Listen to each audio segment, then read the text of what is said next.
Hello बच्चों, कैसे हैं आप लोग। आज हम आपको कुछ एसएससी का कुछ इम्पोर्टेंट सवाल बताने वाले हैं जो आपके परीक्षा पॉइंट ऑफ व्यू से बहुत ज़्यादा इम्पोर्टेंट है, जो आपके आने वाले परीक्षा में बहुत ज़्यादा क्या होगा, फ़ायदा हो सकता है। देखिए, आज समान जानकारी का कुछ सवाल बता रहे हैं।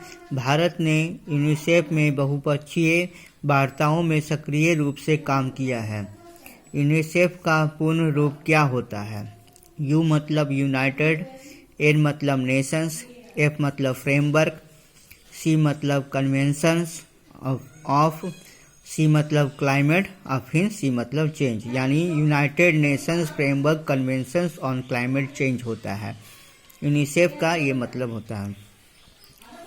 अगला सवाल है, सिख महोत्सव मूल रूप से जनसाधारण का त्यौहार है जिसे फागुन मार्च के महीने में पूर्णिमा के दिन मनाया जाता है। यह त्यौहार किस राज्य में मनाया जाता है। गोवा राज्य में मनाया जाता है। यानी सिख महोत्सव जो है वो क्या है, गोवा राज्य में मनाया जाता है, जिसे फागुन मार्च के महीने में पूर्णिमा के दिन मनाया जाता है। सिख महोत्सव गोवा राज्य में मनाया जाता है। निम्न में से कौन सी नदी हिमाचल प्रदेश के कुल्लू पहाड़ियों के बीच रोहतांग दर्रे के पश्चिम में निकलती है और राज्य की चंबा घाटी से होकर बहती है। वह नदी कौन सी है, रावी नदी है। रावी नदी जो है हिमाचल प्रदेश के कुल्लू पहाड़ियों के बीच रोहतांग दर्रे के पश्चिम में निकलती है और राज्य की चंबा घाटी से होकर के बहती है। अगला सवाल है, दिसंबर 2020 तक की स्थिति के अनुसार निम्न में से किस खेल को एशियन बीच गेम्स प्रोग्राम 2021 में शामिल किया गया था। वो खेल कौन सा है, एथलेटिक्स है। दिसंबर 2020 तक की स्थिति के अनुसार एथलेटिक्स खेल को एशियन बीच गेम्स प्रोग्राम 2021 में शामिल किया गया था। निम्न में से कौन सा आमतौर पर कृषि में उपयोग किए जाने वाले उर्वरकों में पाया जाने वाला एक मूलभूत पादप पोषक तत्व है। वो कौन सा है, पोटेशियम है।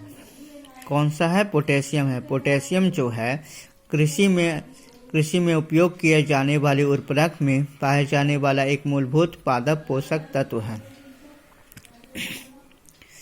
निम्न में से किस शहर में जनवरी 2021 में भारत की प्रथम स्वदेशी रूप से डिजाइन और विकसित ड्राइवर रहित मेट्रो कार का अनावरण हुआ था। वह शहर कौन सा है, बेंगलुरु है। कौन सा शहर है, बेंगलुरु है। बेंगलुरु शहर में जनवरी 2021 में भारत की प्रथम स्वदेशी रूप से डिजाइन और विकसित ड्राइवर रहित मेट्रो कार का अनावरण किया गया था। अगला सवाल है, निम्न में से किसका उपयोग भारतीय रिजर्व बैंक की मौद्रिक नीति को लागू करने के प्राथमिक साधन के रूप में किया जाता है। वह क्या है, मांग मुद्रा।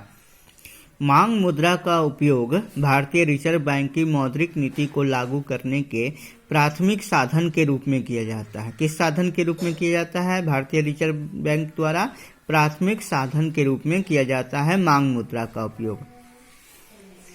अगला सवाल है, निम्न में से किसने द अवस्थिस ऑफ आमन नगरी नामक उपन्यास लिखा है। सुभा शर्मा के द्वारा लिखा गया है। सुभा शर्मा ने द अवस्थिस ऑफ आमन नगरी नामक उपन्यास लिखा है। निम्न में से कौन सा उपकरण कंप्यूटर द्वारा निर्मित परिणाम को मशीन पठनीय रूप में स्वीकार करता है। वह कौन सा है उपकरण, प्रिंटर है। प्रिंटर वैसा उपकरण होता है जो कंप्यूटर द्वारा निर्मित परिणाम को मशीन पठनीय रूप में स्वीकार करता है। अगला सवाल है, निम्न में से किस बैंक ने भारत में माइक्रो फाइनेंस उधारकर्ताओं और एमएसएमई क्षेत्रों को सहयोग देने के लिए नॉर्दर्न आर्क कैपिटल के साथ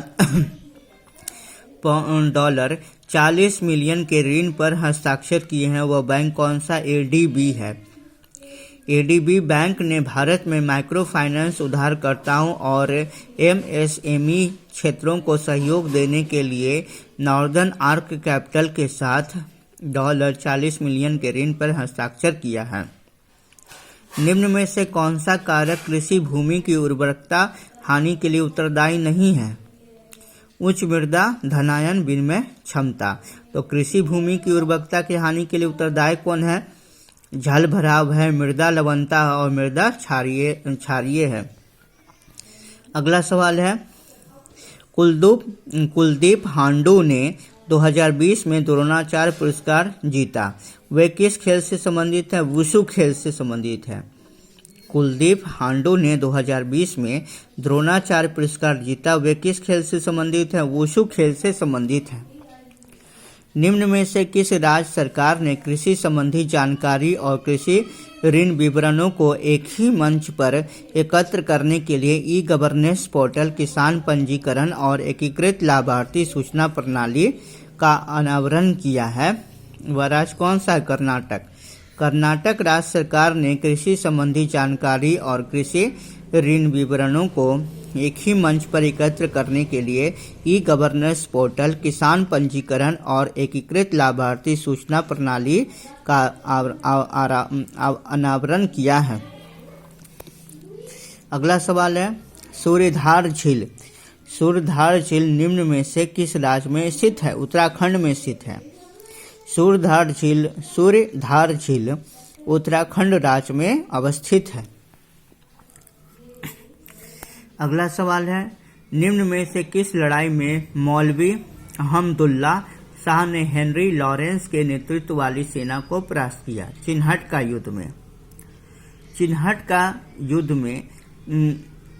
का युद्ध में मौलवी अहमदुल्ला शाह ने हेनरी लॉरेंस के नेतृत्व वाली सेना को परास्त किया। निम्न में से किस राज्य में श्री भ्रामरंबा मल्लिकार्जुन मंदिर स्थित है? आंध्र प्रदेश में।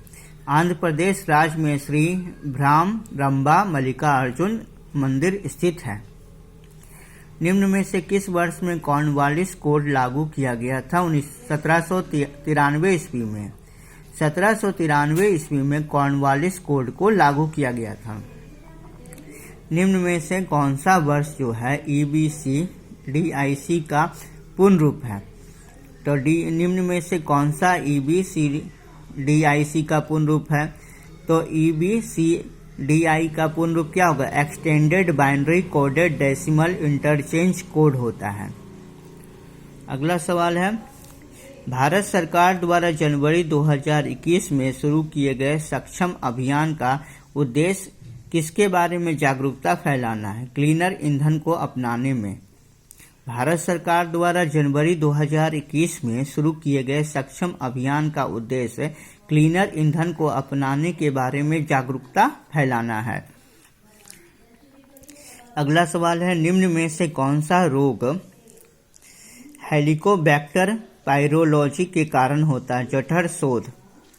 जठर शोथ एक ऐसा रोग है जो हेलिकोबैक्टर पायरोलॉजी के कारण होता है। निम्न में से किन्हें अर्थशास्त्र विज्ञान में नोबेल पुरस्कार 2020 प्रदान किया गया था? पॉल आर मिलग्रोम और रॉबर्ट बी विल्सन यानी के द्वारा नोबेल पुरस्कार 2020 में अर्थशास्त्र के लिए प्रदान किया गया था। पॉल आर मिलग्रोम और रॉबर्ट बी विल्सन को अर्थशास्त्र विज्ञान में नोबेल पुरस्कार मिला था। असम राज्य से राज्यसभा की कितनी सीटें आती हैं? 7 सीटें आती हैं। असम राज्य से राज्यसभा के लिए 7 सीटें आती हैं। निम्न में से किस फुटबॉल खिलाड़ी को सर्वश्रेष्ठ फीफा पुरुष खिलाड़ी पुरस्कार 2020 से सम्मानित किया गया था? वह खिलाड़ी कौन है? रॉबर्ट लेवानडॉस्की।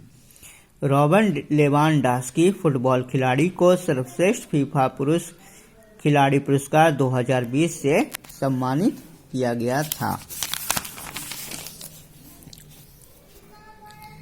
अगला सवाल है, संविधान की निम्न में से किस सूची के अनुसार राज्यसभा में राज्यों और केंद्र शासित प्रदेशों को सीटों के आवंटन का प्रावधान है? चौथी अनुसूची में। कौन सी अनुसूची में? चौथी अनुसूची में। संविधान की चौथी अनुसूची के अनुसार राज्यसभा में राज्यों और केंद्र शासित प्रदेशों को सीटों के आवंटन का प्रावधान है। बक्सा का मतलब क्या होता है? बुक्सा राष्ट्रीय उद्यान निम्न में से किस राज्य में स्थित है? पश्चिम बंगाल में स्थित है। बक्सा यानी बुक्सा राष्ट्रीय जो उद्यान है वह पश्चिम बंगाल में स्थित है। प्यारे बच्चों, मैंने आपके लिए कुछ समान जानकारी का कुछ इम्पॉर्टेंट सवाल लाए हैं जो आपकी परीक्षा पॉइंट ऑफ व्यू से बहुत ज़्यादा इम्पॉर्टेंट है। आप मेरे चैनल को लाइक कीजिएगा, सब्सक्राइब कीजिएगा और शेयर कीजिएगा। इसी तरह से हम आपके लिए अच्छे वीडियो लाते रहेंगे। ओके, बाय बच्चों।